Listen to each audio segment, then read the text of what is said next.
大家好，我是丽姐，欢迎大家来听相亲故事，感谢大家的订阅。今天我要跟大家分享一个特别有意思的故事，是关于我一个大陆表哥来台湾探亲后的惊讶反应。这个故事让我感触很深，也让我看到了两岸农村发展的巨大差异，所以想拿出来和大家聊一聊。事情是这样的，上个月我表哥阿强从大陆湖北农村来台湾探亲，他是第一次来台湾，之前对台湾的印象全都来自于电视剧和网络，他一直以为台湾的繁华只限于台北、高雄这样的大城市，认为台湾的农村和大陆农村差不多，甚至可能还不如大陆的农村发达。天啊，这种想法简直太天真了！我家在台中郊区的一个小乡村，环境优美，空气清新。表哥来的那天，我和老公去机场接他，一路上他就不停地东张西望，对台湾的道路和建筑赞不绝口。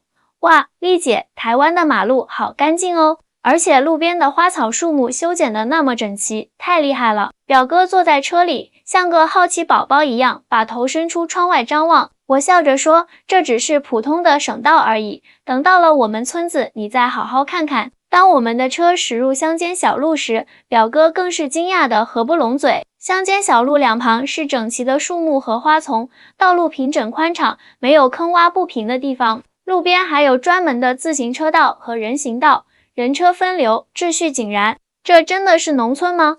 我们那边的乡村公路都是坑坑洼洼的，下雨天都是泥巴，晴天就是灰尘，哪有这么好的路面？表哥惊讶地问道。我告诉他，当然是农村啦。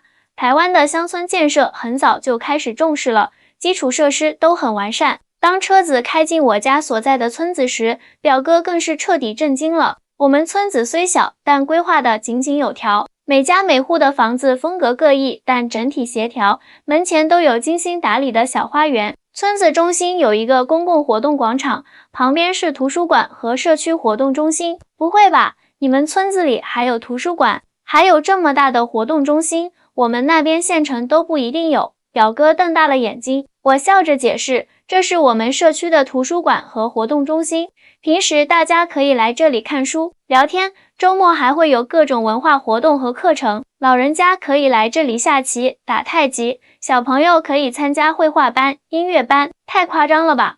这哪里是农村啊，简直比我们县城还要好。表哥摇着头，一脸不可思议。到了我家，表哥更是惊讶不已。我和老公的房子是一栋2层的小洋楼，不算豪华，但很温馨舒适。院子里种着各种花草，还有一个小菜园，屋内设施齐全，冰箱、洗衣机、空调、热水器一应俱全。客厅里还有一台大电视和音响系统。丽姐，你们在农村也住得这么好啊？家电这么齐全。表哥参观完我家后，忍不住感叹道，这在台湾的农村很普通啦。我笑着回答，我们这边农村的生活水平确实挺高的。表哥坐在我家客厅的沙发上，若有所思地说，我们村里最好的房子也就是砖混结构的2层楼，但内部装修远不如你们家这么精致。很多人家里的家电也不全，有的还在用10几年前的老电视机。听到这里，我也有些感慨，虽然知道两岸发展有差距，但没想到农村的差距这么大。吃过晚饭，我带表哥在村子里散步，夜幕降临，村子里的路灯全部亮起，照得整个村子如同白昼。村民们有的在广场跳舞，有的在步道上慢跑，有的推着婴儿车在散步，场面热闹而有序。你们这里的路灯也太亮了吧，而且密度这么高。我们村子里只有主干道有几盏路灯，小路都是黑漆漆的，晚上出门还得带手电筒。表哥再次感叹道。我告诉他，台湾很重视农村的基础设施建设，尤其是公共安全方面，路灯是基本配置，还有监控摄像头和紧急呼叫装置，确保村民的安全。表哥点点头，难怪你们这里晚上还有这么多人出来活动，特别是妇女和小孩子。我们那边天一黑，大家就很少出门了，特别是女性，担心安全问题。第二天一早，我带表哥去参观了我们村子的其他地方。首先是村子的农田，台湾的农田虽然面积不大，但科技化程度很高。我们村子的农田采用了现代化的灌溉系统和农业机械，农作物长得郁郁葱葱。这么小的农田也能用上这么先进的设备。表哥看着自动喷灌系统和小型收割机，一脸惊讶。我解释道，台湾的农业很早就开始现代化了，虽然土地面积小，但通过科技手段提高产量和质量，而且政府对农业有很多补贴和支持政策，鼓励农民使用新技术。表哥若有所思，我们那边的农田虽然大，但大部分还是靠人力耕作，机械化程度不高，而且常常面临水资源不足的问题，灌溉设施也比较落后。接着，我们去了村子的农产品加工厂，这是我们村集体经营的一个小型企业，专门将本地种植的水果和蔬菜加工成罐头、果酱、干制品等，既增加了农产品的附加值，也解决了不少村民的就业问题。哇！这么高级的加工厂，设备也太先进了吧！表哥看着整洁明亮的车间和现代化的生产线，惊叹不已。这是我们村集体投资建设的，从银行贷了款，政府也给了一部分补贴，现在每年都有不错的收益，村民们都能分红。我自豪地介绍道。表哥感慨道，我们那边的农产品大多是卖给中间商，价格被压得很低。有时候辛辛苦苦种出来的东西还不够运输和人工成本，根本赚不到钱。中午时分，我们去了村子里的餐厅吃饭。是的，我们村子里有好几家餐厅，从简餐店到中高档餐厅都有。村民们外出就餐已经成为常态。你们农村也有这么多餐厅，生意这么好？表哥看着餐厅里熙熙攘攘的人群，再次惊讶。当然啦，现在谁还整天在家做饭啊？大家生活水平提高了，偶尔下馆子也是很正常的事情。而且我们这边的餐厅卫生条件都很好，价格也公道。我介绍道。吃完午饭，我带表哥去了村子的小学和幼儿园。学校虽小，但设施齐全，有电脑教室、图书室、音乐室、美术室，甚至还有一个小型的室内体育馆。校园环境优美，绿树成荫，墙壁上挂满了孩子们的作品。这真的是乡村小学吗？比我们县城的学校还要好啊！表哥惊讶地说，我女儿现在读小学2年级，学校条件比这里差远了，教室里连投影仪都没有，更别说电脑室和体育馆了。我告诉她，台湾很重视教育均衡发展，不管是城市还是农村，学校的基本设施标准是一样的，老师的配置和教学质量也差不多，不会因为是农村就降低标准。难怪啊，我们那边的乡村学校条件差，师资也不足，所以很多农村家庭即使经济条件不好，也要想办法把孩子送到县城去上学，甚至举家搬迁到城市，就是为了孩子能接受更好的教育。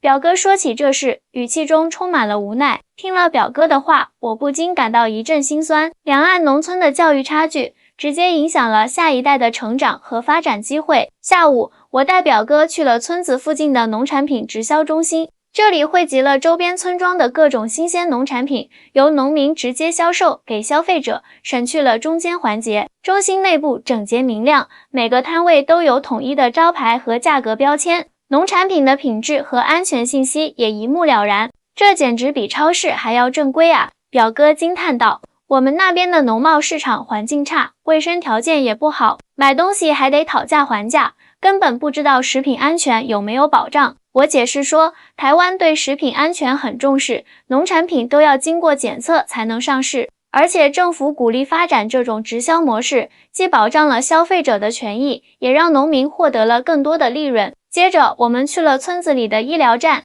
虽然只是一个小型的卫生所，但设备很齐全，有全科医生、护士、药剂师，还有基本的检查设备。村民生病了，不用跑到城里，在这里就能得到基本的医疗服务。你们这医疗站比我们乡镇卫生院还要好啊！表哥再次感叹，我们那边的乡村医疗条件很差，很多村子连个医生都没有，生病了只能去镇上或者县城的医院，来回奔波，很辛苦。台湾的全民健保覆盖了所有居民，农村居民和城市居民享受同等的医疗保障。政府也鼓励医生到农村服务，给予补贴和职称晋升的优惠政策。我向表哥介绍台湾的医疗体系，表哥点点头，若有所思，难怪台湾的农村和城市差距不大，原来各种基础设施和公共服务都这么完善。晚上，我和老公带表哥去了村子里的文化广场，每周五晚上，这里都会有文艺演出，有时是专业团体来表演，有时是村民自己组织的节目。今晚是我们村民自编自导的一出小品剧，讲述了村里一对老夫妻的温馨故事。看完演出，表哥感慨道：“你们这边的农村文化生活也太丰富了。我们那边除了过年过节，几乎没有什么文化活动，年轻人都跑到城里去玩了。晚上村子里冷冷清清的，老人和小孩都待在家里看电视。”我点点头，台湾很重视农村的文化建设，政府会拨款支持各种文化活动，鼓励城市的艺术团体到农村巡演。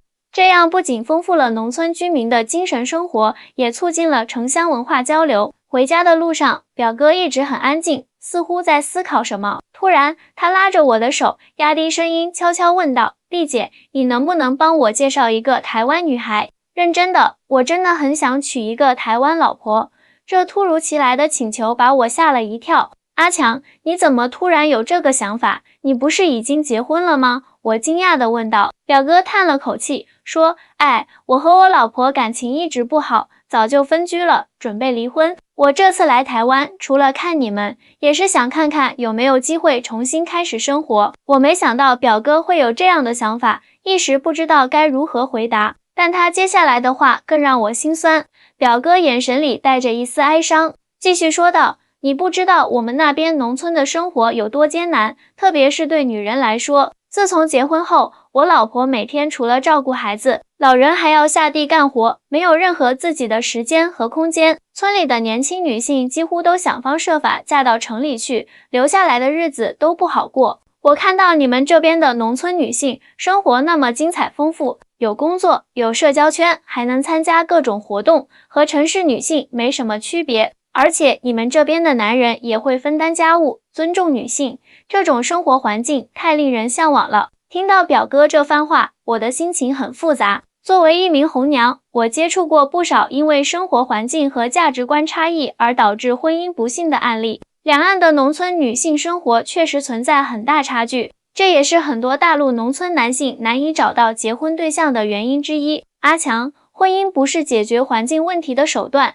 你现在的想法可能有些冲动。如果你真的想改变生活，应该从自身做起，改变思维方式和生活习惯。我认真地对表哥说。表哥叹了口气，我知道你说的有道理，但是看到这么大的差距，真的很心酸。我们村里的条件这么差，年轻人都往外跑，剩下老人和小孩，我们这代人夹在中间，既要照顾老人，又要为孩子创造更好的生活条件，压力太大了。回到家后，我们坐在客厅里继续这个话题，我老公也加入了讨论。其实台湾农村的发展也经历了很长的过程，我老公说道，早期台湾的农村和你们现在的情况差不多，甚至更差，但后来通过农村改革、土地政策调整、基础设施建设等一系列措施，才逐渐改变了面貌。表哥好奇地问，具体是怎么改变的？可以详细说说吗？我老公耐心解释，首先是土地政策的改革，让农民真正拥有自己的土地，调动了农民的积极性。其次是农业现代化和多样化，不再单纯依靠种植粮食作物，而是发展了各种经济价值更高的农产品。再就是基础设施的全面提升，道路、水电、通讯等硬件设施和教育、医疗、文化等软件设施同步发展，让农村居民享受到与城市居民同等的公共服务。最重要的是发展了农村集体经济，通过合作社、农会等组织形式，整合资源，拓展销路，提高农产品附加值，让农民的收入有了保障。听了我老公的解释，表哥若有所思，这些措施听起来很好，但实施起来肯定不容易。我们那边的农村也一直在搞建设，但效果不明显，农民的生活水平提高得很慢。我插话道，关键是发展理念要转变，不能把农村当作单纯的生产地和原材料供应地，而应该把它看作一个完整的生活社区，满足人们物质和精神的各种需求。还有就是要重视农村人才的培养和留用。台湾的农村发展很大程度上得益于一批有知识、有想法的农村人才的带动和引领。他们懂农业技术，也懂市场营销，能够带领村民共同致富。表哥点点头，确实如此。我们村里的年轻人有点能力的都去城里了，留在村里的要么是没有技能的老人，要么是不得不照顾老人孩子的中年人。村里几乎没有什么有文化、有见识的人才，自然也就难以发展起来。我继续说，此外，台湾很重视农村的环境保护和景观营造。你看我们村子周围的环境多美，这不仅提高了村民的生活品质，也吸引了不少城市人来农村旅游、度假，甚至定居，带动了农村经济的多元化发展。表哥感慨地说，这就是最大的区别啊！我们那边的农村环境越来越差，河流被污染，空气也不好，谁愿意去那种地方旅游啊？更别说定居了。而且你们这边的农村生活节奏舒缓，人与人之间的关系也很融洽，不像我们那边邻里关系紧张，常常为了一点小事就争吵不休。表哥补充道。听了表哥的话，我陷入了沉思。两岸农村的差距不仅仅是物质条件上的，更是生活理念和价值观念上的。这让我想起了之前一位前来咨询的客户，她是一位台湾女孩，嫁到了大陆农村，结果因为无法适应当地的生活方式和价值观念，最终选择了离婚。阿强，你想要介绍台湾女孩，我理解你的心情，但是你有没有想过，即使成功娶到台湾女孩，她能适应你们那边的生活环境吗？文化差异和生活习惯的不同，可能会导致更多的问题。我真诚地对表哥说。表哥沉默了一会儿，苦笑道，你说的对，我确实有些一厢情愿了。看到你们这边的生活环境这么好，就想着通过婚姻来改变自己的处境，确实不太现实。如果你真的想改变现状，为什么不考虑来台湾发展呢？我老公提议道，你有一技之长，来这边工作的话，生活质量肯定会提高不少。表哥摇摇头，我爸妈年纪大了，需要照顾，女儿也在上学，不能随便换环境。而且我在那边有自己的房子和一些产业，放弃也可惜。最重要的是，那毕竟是我生长的地方，再差也是家乡，总想着能为家乡做点什么，让它变得更好。我被表哥的这番话感动了，尽管他看到了两地的巨大差距，但他没有选择逃避，而是想着如何改变家乡的面貌。这种家乡情结是很多大陆农村子弟共有的情感。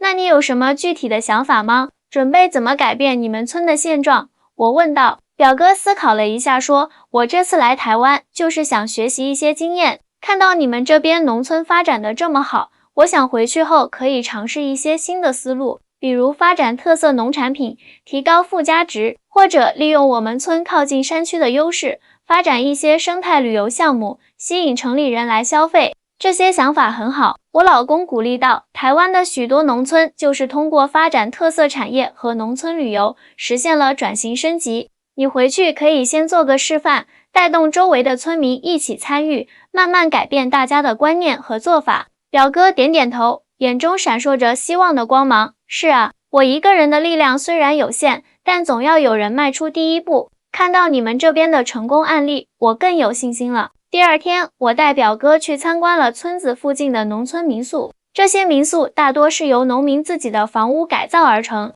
既保留了传统建筑的特色，又融入了现代设施的便利。每到周末和假期，这里都会迎来不少城市游客，为村民带来了可观的收入。哇，这些民宿装修的太有特色了，表哥惊叹道。每一家都不一样，但都很有味道。我们那边有些农家乐，但设施简陋，环境也不好，根本吸引不了城里的游客。民宿的老板热情地接待了我们，还带我们参观了他们家的特色项目——农耕体验区。这里保留了一些传统的农耕工具和方法，让城市游客可以体验插秧、收割、打谷等农事活动，深受城市家庭，特别是有孩子的家庭欢迎。这真是个好主意。表哥赞叹道，把传统农耕方式变成了一种体验式旅游，既保护了传统文化，又创造了经济价值。民宿老板笑着说，是啊，一开始我们也不知道城里人会喜欢这些，后来发现他们对乡村生活很好奇，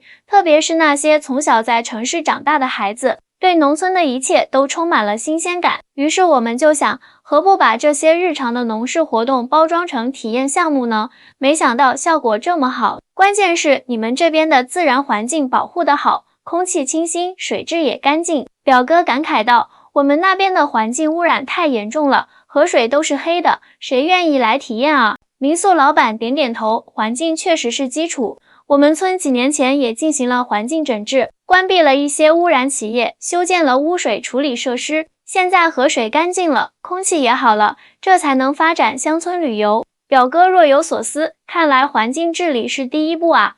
回去我得先想办法改善村里的环境。参观完民宿，我们又去了村子里的手工艺工作室，这是几位村里的阿姨合伙开的，专门制作一些传统手工艺品，如草编、木雕、陶艺等，既保护了传统工艺，又为村民提供了就业机会。这些手工艺品做得真精致。表哥拿起一个精美的草编篮子，爱不释手。我们村里也有一些老人会做草编，但都是实用的东西，没想到还能做成这么漂亮的工艺品。工作室的阿姨笑着说，我们一开始也只是做些实用品，后来在设计师的指导下，结合现代审美，开发了这些既美观又实用的产品。现在不仅游客喜欢买，还接到了一些企业的订单，做礼品盒和包装用。表哥眼前一亮，这个思路很好，把传统工艺和现代设计结合起来，提高产品的附加值。我们村里有不少留守老人，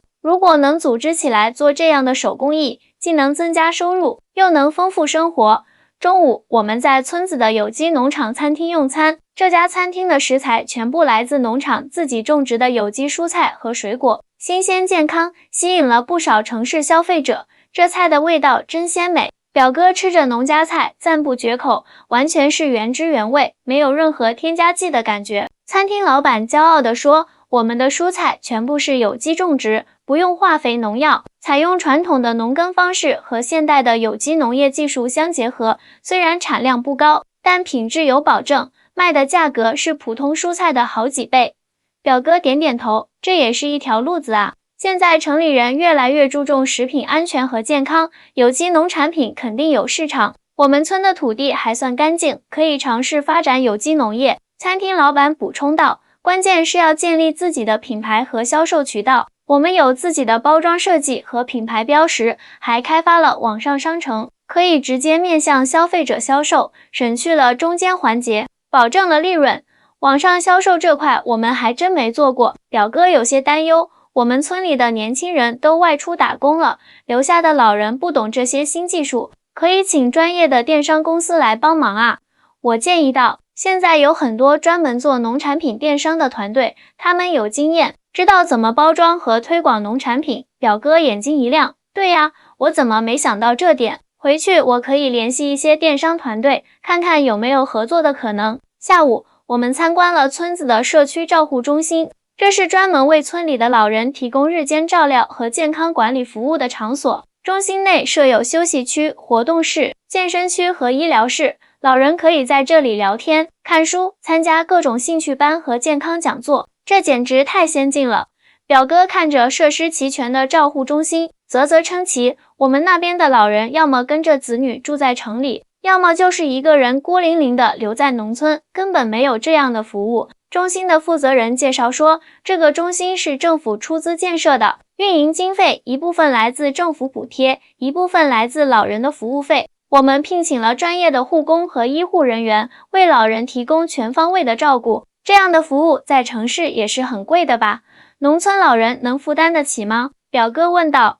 政府有补贴，老人只需支付一小部分费用。而且我们采用了会员制，村民可以根据自己的需求选择不同的服务包，非常灵活。负责人解释道。表哥感慨地说，这才是真正的养老服务啊，让老人在熟悉的环境中安享晚年，又不增加子女的负担。我们那边的农村养老问题很严重，很多老人生活困难，健康状况也不好，但子女在外打工，无法照顾。所以说，完善的社会保障和公共服务体系对农村发展至关重要。我说道，只有解决了老人、儿童、妇女等弱势群体的基本需求，农村才能真正实现可持续发展。表哥点点头，若有所思。是啊，看来农村发展不只是经济问题，还涉及到社会保障、文化建设等多方面内容。回家的路上，表哥沉默了许久，突然说道，丽姐，这几天的参观让我开阔了眼界，